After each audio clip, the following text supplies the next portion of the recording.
هيدر هيدر عم الآخر هيدر هيدر هيدر صوغي كوثر هيدر هيدر هيدر.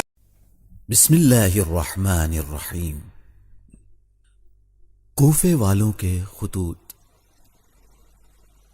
جس وقت کوفیوں کے 12,000 خطوط جس میں 22,000 سے زیادہ افراد کے دستخط موجود تھے امام حسین علیہ السلام کو ملتے ہیں تو آپ کوفیوں کے خطوط کا جواب دینے اور وہاں کے سیاسی حالات کا جائزہ لینے نیز یہ پتہ لگانے کے لیے کہ کوفے والے اپنے وعدوں کے کتنے پابند ہیں ایک خط کے ہمراہ اپنے چچازاد بھائی کو اپنا نمائندہ اور سفیر بنا کر کوفے بھیجتے ہیں.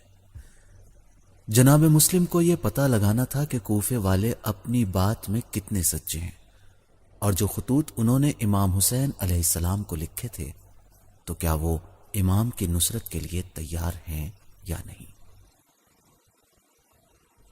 15 رمضان المبارک کو جناب مسلم مکے سے کوفے کے لیے روانہ ہوتے ہیں. 5 شوال سن 60 ہجری. جناب مسلم رات کی تاریکی میں کوفے میں داخل ہوتے ہیں اور امام کے ایک خالص شیعہ کے گھر قیام فرماتے ہیں. جناب مسلم کے آنے کی خبر کوفے میں پھیلنے لگی. لوگ کثیر تعداد میں حضرت مسلم سے ملنے آتے اور آپ کے ہاتھوں پر بیعت کرتے تھے. تاریخ میں ملتا ہے کہ 12,000 18,000 یا ابن کثیر کی روایت کے مطابق 40,000 لوگوں نے جناب مسلم کی بیعت کی. 11 ذیقعد سن 60 ہجری. 40 دن تک حالات کا جائزہ لینے کے بعد جناب مسلم امام حسین علیہ السلام کو خط لکھتے ہیں. جو میں لکھ رہا ہوں وہ حقیقت ہے. کوفے کے زیادہ تر لوگ آپ کی نصرت کے لیے آمادہ ہیں. آپ فوراً کوفے تشریف لے آئیے. ابن زیاد کا کوفے میں آنا. ابن زیاد 500 اہل بصرہ کے ساتھ لباس بدل کر اور اپنے منہ کو ڈھانپ کر کوفے میں داخل ہوتا ہے. کوفے والوں نے سن رکھا تھا کہ امام حسین علیہ السلام آنے والے ہیں، لہذا عبید اللہ ابن زیاد کو دیکھ کر انہیں لگا کہ امام کوفے تشریف لے آئے ہیں. لوگوں کی دغا بازی. ابن زیاد کے کوفے پہنچتے ہی کوفے کے حالات تیزی سے بدلنے لگتے ہیں. اب تک جنہوں نے جناب مسلم کے ہاتھوں پر بیعت کی تھی اور ان کی نصرت و مدد کا وعدہ کیا تھا وہ ابن زیاد کے خوف سے جناب مسلم کا ساتھ چھوڑنے لگتے ہیں. ابن زیاد کے دل میں جناب مسلم کا خوف.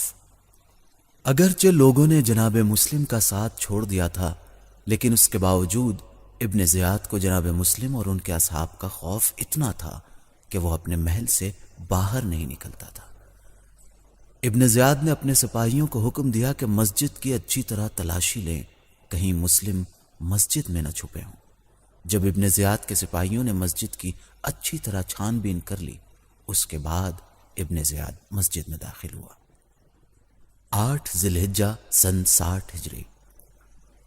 جناب مسلم 4,000 افراد کے ساتھ قیام کی غرض سے کوفے سے باہر نکلتے ہیں. اسی اثنا میں ابن زیاد کے حکم سے ہانی بن عروہ کو قید کر کے شہید کر دیا جاتا ہے. یہ خبر ملتے ہی لوگ دھیرے دھیرے آپ کا ساتھ چھوڑنے لگتے ہیں.